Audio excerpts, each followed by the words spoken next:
Welcome to Small Cap Nation. I'm Jane King at the New York Stock Exchange. With me today, Michael Murkowski of Dynasty Wealth, which has a ton of information. We talked before last week.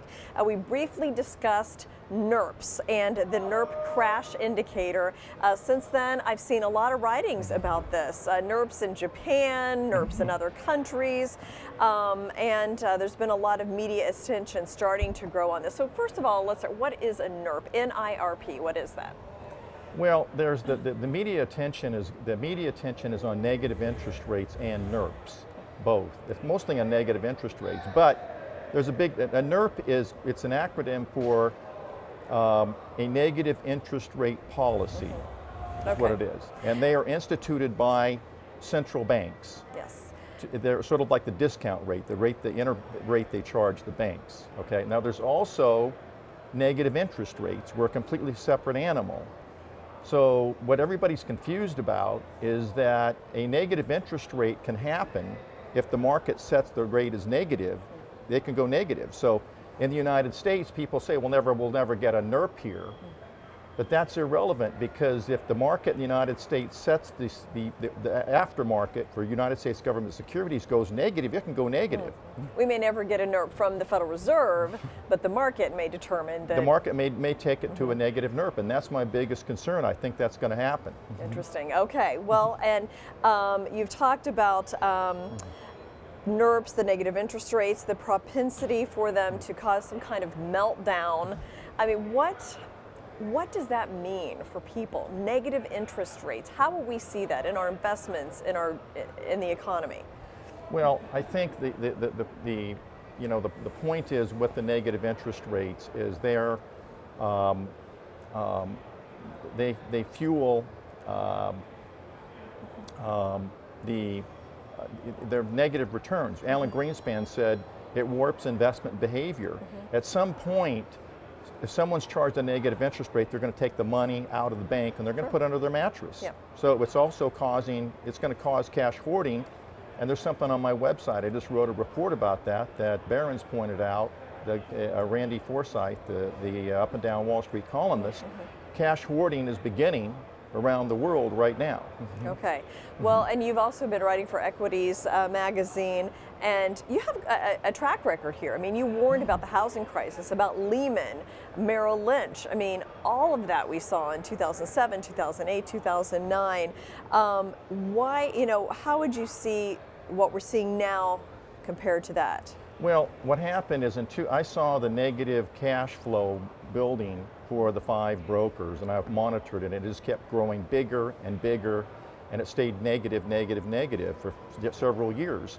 And I came to the conclusion that there was not enough investment capital in the world for them to continue on with their mortgage. All of their revenues were based upon creation of pooled mortgages. Okay, so I issued a warning in my column at Equities magazine in September of '07 to get out of Lehman, Bear Stearns, all the 5 brokers, and I said the day of reckoning was coming, the collapse was going to happen, and it would be very ugly. Okay, that was in September of '07. When the stocks didn't go down, I put out another report in January of '08. I said that the subprime mortgage crash is going to happen, or crisis is going to happen. Get out of these stocks. And of course, then Bear Stearns went down 3 months later. Yes. And then what happened That was really the first domino to fall. Right. Bear and... Now what the interesting thing was, after Lehman collapsed and Merrill Lynch and Bear Stearns had all gone by the wayside, I came out with another report in October saying get out of Morgan Stanley. October of 2008. October, this is after the crash. Yeah. Get out of Goldman really like Sachs, mid-September. Get out of Morgan Stanley, they're going much lower. They went down between 60 and 80% from when I wrote that report to the end of November. And that's when Morgan Stanley almost went out of business and all that other stuff too. So they all would have been gone. I mean, if the government hadn't stepped in. So the negative interest rate policy, negative interest rates, is there anything the government could do? We saw them step in the housing crisis, prop up the banks. There was TARP and all of that. Is there anything they can do about this situation? I don't believe. No, there's nothing they can do. I see the same problem here that I saw with the crisis with the mortgages.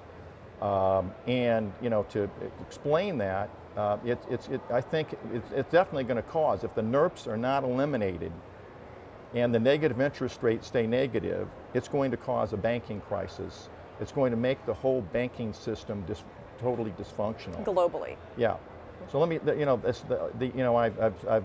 today I've provided a table here. Let's take a look at that. So tell me about this table. How does, explain Well, this. if you look at the top, the table at the top, this is, I used an S&L as a simple example, okay? Very simple, it's very simple. You put your money in a passbook savings account, you get 2% interest. So let's assume an S&L got deposits in of $1 million at 2% from their depositors, okay?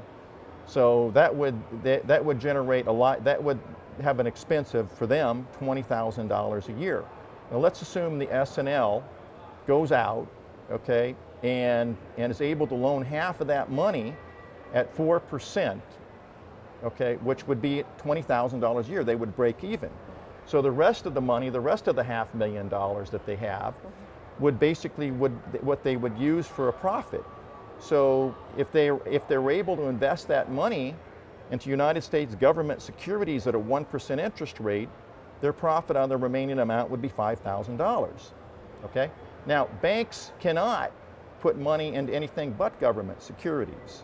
Okay? Because why? They cannot loan all of their money out, because what happens if some of their depositors come back and say, we want the money? They have to have money standby. It has to be liquid. People, right. Yeah. So in the second table below the first, you can see in a negative interest rate environment, if all the interest rates are negative, then the bank can't make a profit. In fact, if they're purchasing government securities and the interest rates are negative, now all of a sudden they've got a $5,000 loss. So because of that, it's already happening in Europe, it's already happening in Japan. Right now, the interest rates in Japan are now negative on the yields. They've instituted a NIRP, Japan did, and those interest rates are negative. They're going lower in Japan. So the banks in Japan and the ECB, they're all negative over there. What are they going to do? They're really in desperate situation. That's why all the banks in Europe are sitting at all-time lows right now. Okay, because where are they going to put their reserves? Where are they going to put their reserve cash? Bank of mattress, I guess, is what we should. In fact, there was an article over the weekend about a bunch of S&Ls in Bavaria, a whole group saying we can't pay this anymore. They're looking at taking the money out of the Federal Reserve and put it in their safes. That's what they're talking. Out of the ECB? So not only do you have, if individuals are going to hoard, but the banks are going to hoard. Wow. It all sucks money out of the system. Okay, well there's a lot more to talk about. So I want to talk to you about black swans. I want to talk to you about how did we get here, what do we do about it, and we'll save all that for the next show, Michael. So thank you so much for joining us again, and thank you as well for joining us on Small Cap Nation.